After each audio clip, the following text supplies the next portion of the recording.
Hey guys, I hope you're doing well. I've just finished up a little bit of photo editing and it kind of inspired me to make a bit of a video going over my video and photo editing desk setup, as well as a look into my home office setup and the space where I create these videos and do most of my photo and video work. So we're not going to only look at the desk and my office space, but also into some of the tech that I rely on every day for my photo and video editing.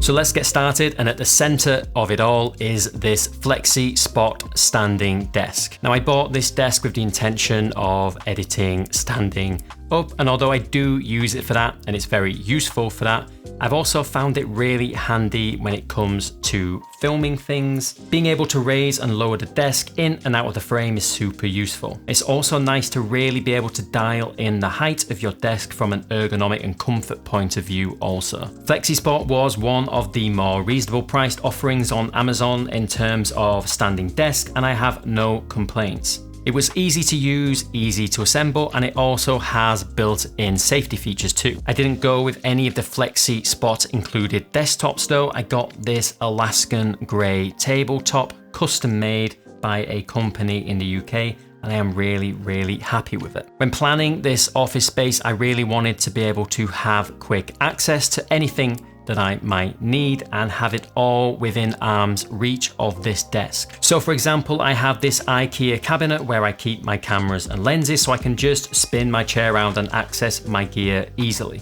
On the side of the cabinet, I also mounted a hook for my camera bag so I can just grab my gear and get packed for a shoot, all right here at this desk.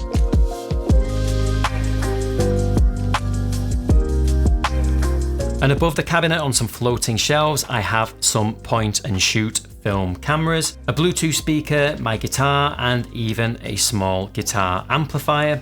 So I really do have everything I need, all within arm's reach. The desk itself was completely bare bones in terms of storage when I got it, so I added this little drawer to the front of the desk where I keep adapters, cables, and card readers, and I also added a hook to the desk leg for my headphones. And on the subject of card readers, I've really been enjoying using this Freewell Pro card reader lately. I've been using it as a kind of hub for all my different storage medias. It accepts SD cards, microSD and CF Express. And something else I added to the desk was this under desk mount for my MacBook. And this really helps keep my desktop clear. I used to have one of those desktop stands for my MacBook, but I much prefer this clean, minimalist look that the under desk mount provides.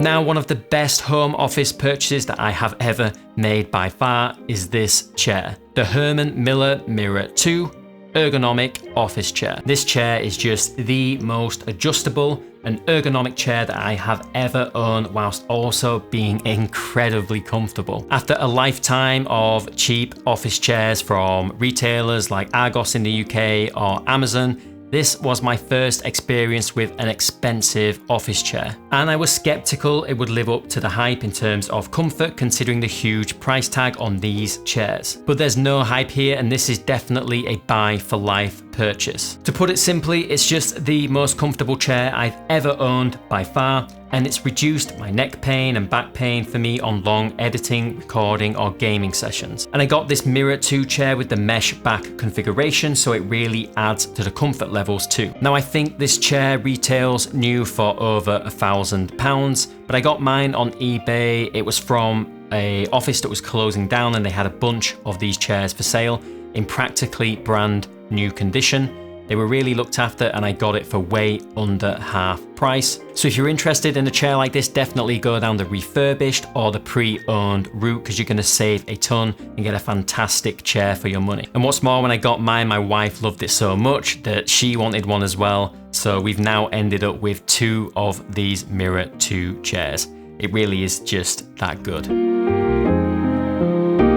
Now, all my photo and video editing is done on this Apple 14-inch MacBook Pro. And this is the original 2021 M1 Pro model with a 10-core CPU, 16-core GPU, 16 gigabytes of RAM and 1 terabyte of storage in a silver finish. I've been a PC and Windows user for decades now, so it was a big step for me to even consider Apple, let alone investing in one of their MacBook Pros. But making the switch honestly has without a doubt been probably the best move and best investment that I have ever made as a photo and video editor. I struggled for ages trying to edit H.265 video files on my Windows PC, but this M1 MacBook just edits video so smoothly. There's just no need for proxies anymore. I have the Canon R5, which especially in 8K is one of the toughest codecs to edit, but this M1 MacBook Pro has no issue editing and scrubbing through these files. I can edit the 4K 120 from my R5, the 8K, I can edit the 4K RAW from my C70, and even do multicam with no issues at all. The MacBook just doesn't skip a beat. The only time that it ever struggles with anything is when it comes to noise reduction. It's also been flawless for photo editing. I have had no issues with the 16 gigabytes of RAM, even with these 45 megapixel R5 files. And in general, despite this being the first Apple Silicon MacBook Pro, I've had no desire or no need to upgrade. The performance of this thing is just that good. Now, one of the things that keeps my 2021 MacBook Pro running smoothly is today's sponsor, Clean My Mac X. It's another gloomy summer here in the UK, of course, and I've taken the opportunity to vacation and travel as much as possible. And when I'm packing my suitcase and camera bag, I prepare my Mac for a well-deserved vacation too, using Clean My Mac X's menu app. This handy software has really helped me keep my M1 MacBook Pro running smoothly, thanks to its ability to clear up unnecessary junk, free up space, and even stave off malware thanks to its real-time malware monitoring. The menu app is a convenient little dashboard that displays useful information like CPU load, battery temperature, and internet speed. The battery monitor is particularly useful. I love that it will tell me how much time I have left before the battery is discharged. I often get tunnel visioned, especially when video editing, and forget to keep an eye on my battery life. But Clean My Mac X handles that for me. It will warn me when my power draw is high and I'm running the risk of running out of battery. It also monitors RAM usage and allows you to track apps that are consuming a little too much memory. And with a click of a button, you can free up some extra memory for those heavy editing sessions where every little counts. It also offers quick access to functions that can identify system vulnerabilities and even free up hard drive space. So give your Mac the vacation and refresh that it deserves with Clean My Mac X. And at checkout, you can use promo code JamesReader for 20% off an annual license. Okay, on to the display that I team up with my MacBook Pro, and it's the Apple Studio display. Now, this might be one of the few products that I'll talk about today where I have a little bit of buyer's remorse. Don't get me wrong, this is a stunning 27-inch monitor. It has incredible, accurate, vibrant colors, and the 5K Retina display itself looks great and is super sharp. The screen size and clarity is just a dream for photographers. It also has great built-in speakers, and from an aesthetic point of view, it looks beautiful. It's just a little or a lot overpriced, in my opinion. Before I got the Studio display, I was using this Dell monitor for a third of the price, which has the same display size, factory calibrated colors, and had way more connectivity than the limited inputs and outputs you have on the Studio display. But I upgraded thinking the 5K monitor would lead to a better image and better native performance in terms of scaling with a Mac. But any gains were negligible, and in hindsight, the Dell was more than enough for my needs. The Studio display is only 60Hz, it's not particularly bright, and has a very underwhelming webcam. It has the limited connectivity that I mentioned earlier, but worst of all, it has no height adjustment without paying even more for the upgrade. So although a great display, and I wouldn't get rid of it now that I do have it, I do think it's a bit overpriced. And the keyboard that I use is this Apple Magic keyboard. I have the smaller one to save on desk space, and I really like this keyboard. It's almost identical to the MacBook's keyboard, so it's easy to switch between the two, and I find the Touch ID feature really useful as well. The mouse I'm using at the moment is the Logitech MX Master 3S. It's a nice mouse with plenty of buttons for productivity, and this side scroll wheel is really great for scrubbing through timelines, but it does feel slow and a little laggy, so I would like to try something else. maybe the Apple Magic Mouse. I'm open to any other suggestions. If you've got any, please leave them down below. And my mouse and keyboard are sat on this large desk pad from Orbit Key. I really liked how this mouse pad looked, but it was pretty expensive, but overall just fit the aesthetic of my desk more than any other that I could find. Don't get me wrong, I do like the magnetic cable organizers and the document hideaway. These two little features alone really help keep my desk tidy.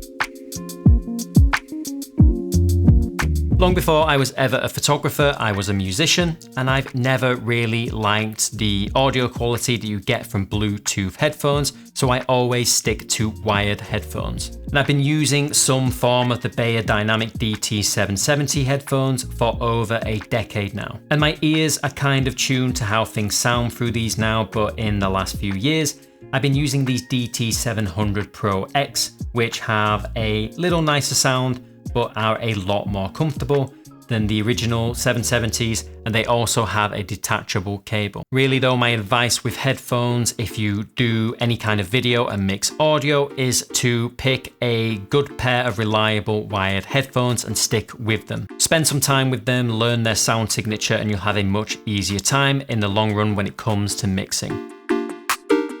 So when it comes to storing my projects and backing things up, my working drive for photo or video is usually one of these small 1TB SSD external drives. And on these will be any current video projects that I'm working on, as well as bigger photo projects. And I back up ongoing and finished projects to larger external spinning hard drives like these lacy ones or this much larger Seagate external drive. I also store to my NAS and to a cloud service, so I have multiple backups in multiple places. And on the subject of my NAS, this is a fairly recent investment. I store it over on the other side of the room near my gaming PC, as it is quite loud, but the one I have is the Synology DS923 Plus, and it contains 4 hard drives in SHR1 configuration for around 40 terabytes of storage, and it's running into this uninterruptible power supply. So the NAS is kind of a means of backing up, but it's also a way that I can access my files remotely, and my wife and I can also edit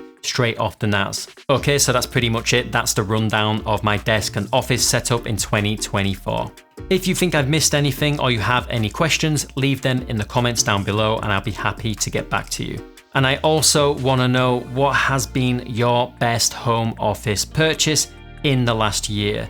Let me know in the comments down below. For me personally, it's probably been the Synology NAS. Anyway, thank you guys so much for sticking with me and watching the video. I will see you all in the next one.